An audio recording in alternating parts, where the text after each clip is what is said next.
دن اور رات میں، فی یومہم و لیلتہم، دن اور رات کے اندر 5 نمازیں فرض کی ہیں، ہاں 5 نمازیں فرض کی ہیں. اللہ اکبر. اب دیکھیں تمام عبادات میں سب سے اعلیٰ قسم کی عبادت، اعلیٰ عبادت نماز ہے، لیکن وہ توحید کے بعد ہے.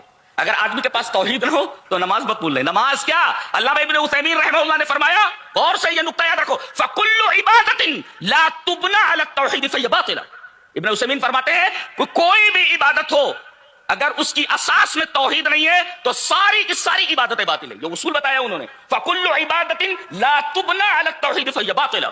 جو بھی عمل آدمی کا کتنا بھی بڑا عمل کیوں نہ ہو، اگر توحید نہیں ہے بڑے سے بڑا عمل باطل. دلیل یہ حدیث پاک، وان عائشہ رضی اللہ تعالی عنہا قلت یا رسول اللہ ابن جدعان کان فی الجاہلیۃ یصل الرحم ویطعم المساکین فهل ذاک نافعہ قال لا ينفعہ انہ لم یقل یوما رب اغفر لی خطیئتی یوم الدین. رواہ مسلم فی کتاب الایمان. حضرت امام مسلم رحمہ اللہ اس حدیث کو بھی کتاب الایمان میں لائے. اما عائشہ رضی اللہ تعالیٰ عنہ سے روایت اسی طرح مروی ہے. حضرت عائشہ فرماتی ہیں کہ میں نے ایک دفعہ رسول اللہ صلی اللہ علیہ وسلم سے کہا، پوچھا کہ ابن جدعان، عبداللہ ابن جدعان، یہ بڑا سخی آدمی تھا، تو یہ جاہلیت کے اندر صلہ رحمی کرتا تھا. صلہ رحمی، اب صلہ رحمی کی تفسیر بہت پیاری ہے، وہ ہم چھوڑتے ہیں اس لیے کہ ہمارے موضوع سے متعلق نہیں. تو وہ صلہ رحمی کرتا تھا، بالفاظ دیگر اپنے رشتہ داروں کا بڑا خیال رکھتا تھا، قرابت اور رشتہ داری کو کاٹتا نہیں تھا، بہنوں کا خیال، بھائیوں کا خیال وغیرہ وغیرہ. تو یہ صلہ رحمی کرتا تھا. ایک وَيُطْعِمُ الْمِسْكِينَ، اور مسکین کو کھانا کھلاتا تھا. اس حدیث پاک میں 2 عملوں کو ہائی لائٹ کر کے بتایا گیا ہے. جی کیا؟ ایک تو یہ کہ آدمی اپنے رشتہ داروں کا خیال رکھے اور دوسرے مسکینوں کو کھانا کھلائے. آج دیکھو سکھوں کو دیکھو، باقاعدہ ان کے ہاں بھوکھوں کو کھانا کھلانا، مسکینوں کو کھانا کھلانا، بھوکے کو کھانا کھلانا، یہ ان کے دین کے اندر ایک اعلیٰ درجے کا عمل مانا جاتا ہے. جی اعلیٰ درجے کا عمل. بہت سارے غیر مسلم یہ کام کر رہے ہیں. مسلمان میں اہل حدیث اس میں بہت پیچھے ہیں. ارے اپنا پیٹ بھرو، پھر اس کے بعد جو یہ کام بھی کرو بس ذرا سا. بھائی تم سے کوئی کام ہوتا ہے اچھا؟ یہ کام تو عام کون کرے گا؟ یہ کھانا کون کھلائے گا مسکینوں کو؟ تمہارے پاس توحید جیسی نعمت ہے، تم یہ کام نہیں کرو گے؟ کون کرے گا؟ دوسرے لوگ کر رہے ہیں، تم کیا کر رہے ہو؟ تم کیا کر رہے ہو؟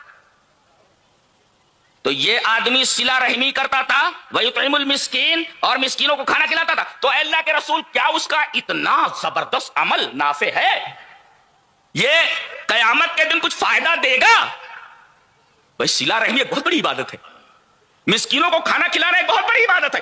اما عائشہ پوچھ رہی اللہ کے رسول اتنی بڑی عبادت ابن جدعان کی قبول ہوگی اللہ کے ہاں؟ قیامت کے دن یہ فائدہ حاصل کر سکے گا کچھ؟ نبی کریم صلی اللہ علیہ وسلم نے ڈائریکٹ انکار فرمایا، لا ينفعہ، جی کہ اللہ تبارک و تعالی اس آدمی کے اس عمل کو نافع نہیں بنائے گا. کیوں؟ دلیل دی گئی، انہ لم یقل یوما، ایک استدلال کرنا چاہ رہا ہوں اس حدیث پاک سے. انہ لم یقل یوما، اس نے ایک دن بھی نہیں کہا رب اغفر لی خطیئتی یوم الدین، میرے رب میرے گناہوں کو قیامت کے دن بخش دینا. نقطہ کیا ملا؟ اگر آدمی توحید کو نہیں مانتا، توحید کا مقر نہیں ہے، تو آخرت کا بھی منکر ہے. جگہ جگہ آپ دیکھیں کہ قرآن حکیم میں کہ آخرت اور توحید دونوں ساتھ ساتھ ذکر کیے جاتے ہیں. یعنی آدمی اگر توحید کا انکار کر دے تو آخرت کا منکر مانا جاتا ہے. یہ سورہ حج دیکھ لیں کم سے کم. نقطہ سمجھ میں آیا؟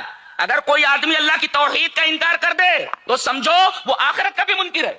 یہاں وہی کہا گیا کہ چونکہ یہ توحید پر کاربند نہیں تھا، اسی وجہ سے اس نے کبھی یہ نہیں کہا کہ اے اللہ میری غلطیوں کو قیامت کے دن بخش دینا. حدیث کو سمجھنا بھی یہ بہت ہی مطالعہ مانگتا ہے، بہت ہی غور و فکر کی ضرورت ہے. انہ لم یقل یوما رب اغفر لی خطیئتی یوم الدین، توحید کا مقر نہیں تھا، لہذا اس نے آخرت کو نہیں مانا، لہذا اس کا یہ عمل قبول نہیں ہوگا. تو فَكُلُّ عِبَادَةٍ لَا تُبْنَى عَلَى التَّوْحِيدِ فَهِيَ باطِلَةٌ، ہر وہ عبادت جس کی بنیاد میں توحید نہ ہو، ہر عبادت باطل ہے، ہر عبادت باطل ہے.